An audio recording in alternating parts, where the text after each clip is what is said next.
ଦେଖନ୍ତୁ ବର୍ତ୍ତମାନ କ'ଣ ହେଲା, ଟୋଟାଲ ଉପରେ ଫାର୍ମ ଉପରେ ଚୂନ ୱାଶ ହେଇଯାଇଛି। ଇଏ ପୁରା ଦେଖନ୍ତୁ ଧଳା ଦେଖାଯାଉଛି, ମାଟି ଯେତେ ସବୁ ଥିଲା ପୁରା ଧଳା ହେଇଗଲା। ଚୂନ ବ୍ଲିଚିଂ ତାକୁ ପକାଇ ଦିଆହେଇଛି। ଏବେ କ'ଣ କରାହେବ, ଲିପା ହେବ। ୟା ଉପରେ ମାଟି ଦେଇକି ଦେଖନ୍ତୁ ମାଟି ରଖିଦେଇଛି, ମାଟିକୁ ପାଣି ମିଶେଇକି ବର୍ତ୍ତମାନ ଲିପା ହେବ। ଚୂନକୁ ବ୍ଲିଚିଂ ୱାଶ ହେଇଯାଇଛି ହେଲା। କାଲି ସକାଳେ ଝାଡ଼ୁ କରିସାରିଲା ପରେ ଚୂନ ବ୍ଲିଚିଂ ପକାଇକି ତାକୁ ପୁରା ରେଡ଼ି କରି ଦିଆହେଇଥିଲା। ପାଣି ଟିକେ ସ୍ପ୍ରେ କରିକି ଝାଡ଼ୁ ମାରା ହେଇଥିଲା।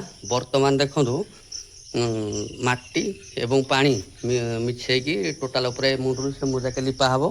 ଏଠି ଦେଖନ୍ତୁ ମାଟି ଅଛି, ପାଣି ଅଛି, ସବୁ ରେଡ଼ି ହେଇଛି। ବର୍ତ୍ତମାନ ଲିପିବା ଆରମ୍ଭ ହେବ। ଏଇଥିପାଇଁ ଲିପା ହେଉଛି, ଚୂନ ୱାଶ କଲା ପରେ ନ ଲିପିଲେ ଚଳିବ।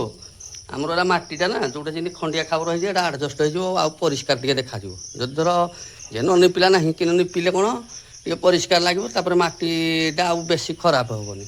ଏଇଟା ହେଲା କଥା ଆଉ। ନହେଲେ ଥରକୁ ଥର ସବୁ ଭାଙ୍ଗିକି ମାଟି ଖତରେ ପଳେଇବ, ଯାହାଫଳରେ କି ନିଜର ଲସ୍। ଆଉ ଧୀରେ ଧୀରେ ବଡ଼ ବଡ଼ ଖାଲ ହେଇଯିବ। ଲିପି ଦେଲେ କ'ଣ ହେବ, ସବୁ ଚିକଣ ହେଇକି ସମାନ ହେଇକି ରହିବ।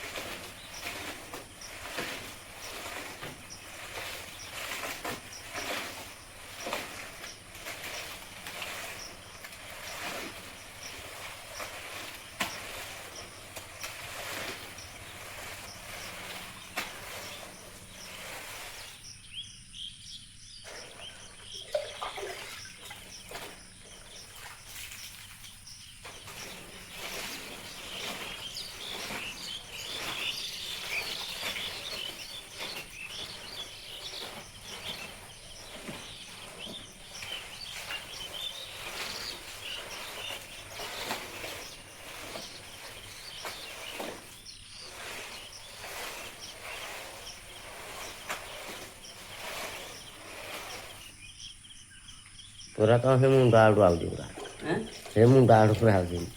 ନାଲି ଜନି ପାଇନି।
ସବୁ ଆଡ଼ୁ ଆଇଛି, ଇଆଡ଼ୁ ଆଇଛି, ଇଆଡ଼ୁ ଆଇଛି, ସବୁ ଆଡ଼ୁ ଆଇଛି। ଦେଖ